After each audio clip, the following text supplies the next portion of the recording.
Greetings, I'm Squared here, and today we're going to talk about consecutive integers. So often in algebra you'll have these little problems that come up. They'll ask you, to write equation for a set of 3 consecutive integers or 3 consecutive even or odd integers. So we just want to look for a pattern, and then we're going to talk about writing the equations. So one thing you might notice is if you take 3 consecutive integers, 1, 2, 3, if we add those up, we're going to get 6. If we take 2 plus 3 plus 4 and we add those up, we get 9. If you take 3 plus 4 plus 5, and then we get 12. And what do you see happening each time if we take them in order like that? You see it goes up by 3 each time. But you could take 11 plus 12 plus 13. If you do that, you get 36. It's still a multiple of 3 every single time. So that's what I want you to notice, is that when you have consecutive integers, it's going to be a multiple of 3. And the shortcut to finding the answer, if you are not asked to write a solution, the shortcut, for example, 36, is to take the sum and we're going to divide it by 3. And when we divide it by 3, we get 12, and that just happens to be the middle number. And then we know that the other numbers would be 11 and 13. So that's kind of a little shortcut. It's nice to know a shortcut. Even if you're asked to write and solve the equation, it's nice to know that your answer is correct. So you'll notice that if I pick any integer and ask you for the next one, you're going to add 1 to it to find the next one. It doesn't matter what I pick. 15 plus 1 is 16. That's how I get the next one. It's this plus 1 that's super important. Because in algebra, they're going to ask you, they're going to say, well, what if the first one was x? What would the next one be? Well, if you know this pattern, then the next one would have to be 1 more than the x. And the next one would have to be 1 more than the previous one. So that would be x plus 2. And you can test this. If this was 5, is 5 plus 1 6? Yes. Is 5 plus 2 7? Yes. So if you remember that it's up 1 each time, then you're going to know what to choose. You're going to choose x, x plus 1, and x plus 2. Okay, so now we're going to talk about even integers. There's also a pattern with that. So even numbers, 2, 4, 6, 6, 8, 10. If we add up those, we get 12. If the sum, and here we get 24.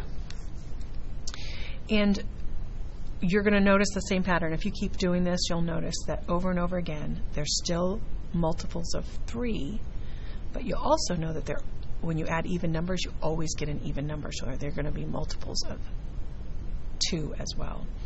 And that's just nice to notice. Let's see if our shortcut works on this one. So what if you take 24 and divide it by 3? What do you get? You get 8. Look at that. It's our middle number. So if that's our middle number, then we know it would be 6, 8, and 10. But again, if they're asking you to write it as an equation with the x's, then what you're going to need to remember is, what do you do to 6 to get to 8? It's plus 2. What do you do to 8 to get to 10? It's plus 2. Each time you add 2 to the previous even number to get the next even number. And so if my first even integer, consecutive unit integer, was x, my next one is going to be x plus 2, because that's the pattern. And you can just put it in. If x was 10, what's 10 plus 2? 12. And that's the next one. So then I have to add 2 to this one to get the next one, and that would be x plus 4.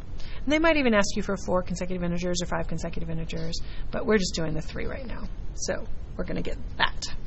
Okay, let's talk about odd integers.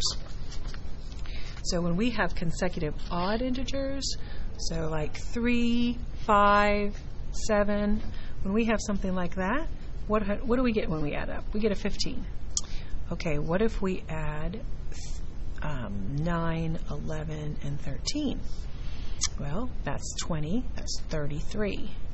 So you'll see that we're always getting an odd number, but they're still divisible by 3, because there's 3 of them. So we notice that. And does our shortcut still work? Let's see. If we divide that by 3, we get 11. That's our middle number. Yeah, our shortcut still works. So it's nice to know what the answer is before you actually do the problem. Now, this is the tricky one. What do you have to do to 9 to get to 11? You have to add 2.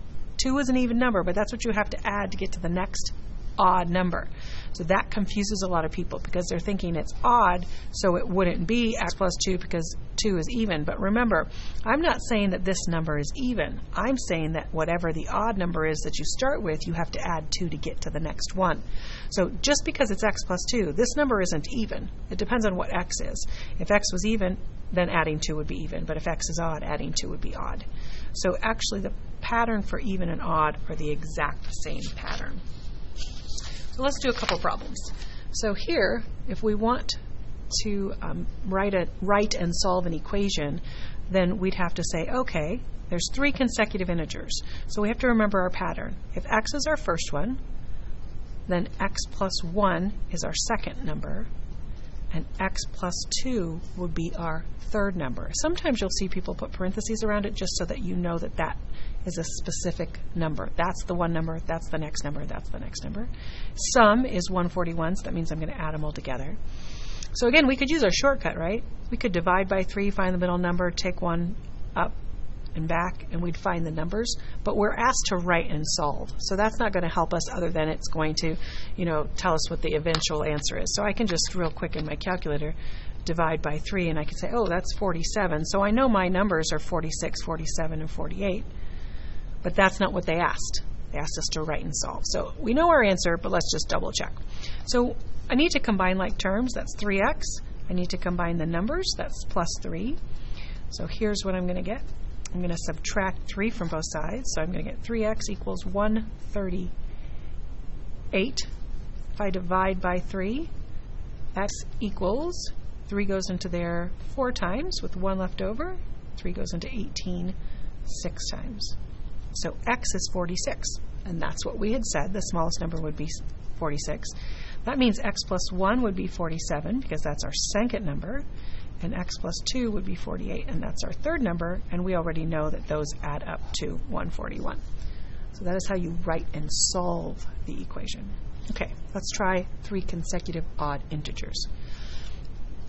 Okay, remember, odd, they're 2 apart, plus 2 each time. So if the first one is x, the second one is going to be x plus 2. The third one's going to be x plus 4. And we need to get a negative 75. So when we combine like terms, we're going to get 3x plus 6 equals negative 75. And then we just need to get x alone to find our smallest number. So negative 75 minus 6 is negative 81. And when we divide both sides by 3, we get x equals negative 27. So if x equals negative 27, then x plus 2 has to equal negative, remember it's negative, so we're going to get closer to 0, so it's negative 25. And x plus 4 would be negative 23. And if we add those numbers up, we should get 75. And you can always check it in your calculator if you're not sure if you're right. You'd say, I'm going to ignore well, I won't ignore it because that might confuse you. Negative 25 plus negative 27 plus negative 23. And we get negative 75. So we know we're correct. Okay. One more. So this is consecutive even integers. Remember, it's still that plus 2 between any 2 even integers. So x times x plus 2, sorry, I might have said times, I meant plus, x plus 4 equals 426. So we combine our like terms, and we subtract 6 from both sides, whoops, and then we divide by 3. And 3 goes into 4 one time, with 1 left over, goes into 12 4 times, and it goes into 0 0 times. So that's my smallest number. That would be x, so then x plus 2 would be 142, and x plus 4 would be 144, and then I can always check it. 140 plus 142 plus 144, and it equals 426. So those patterns are really important. If you just keep in mind what happens, you could figure it out if you had forgotten. You could actually, write down, oh, what about even numbers? 2, 4, 6. What do I do each time? Oh, okay, plus 2, and then you could figure it out that way. So make sure you know that. Don't get scared when you forget something. Just think about the problem and try to figure it out. Good luck. M Squared signing out.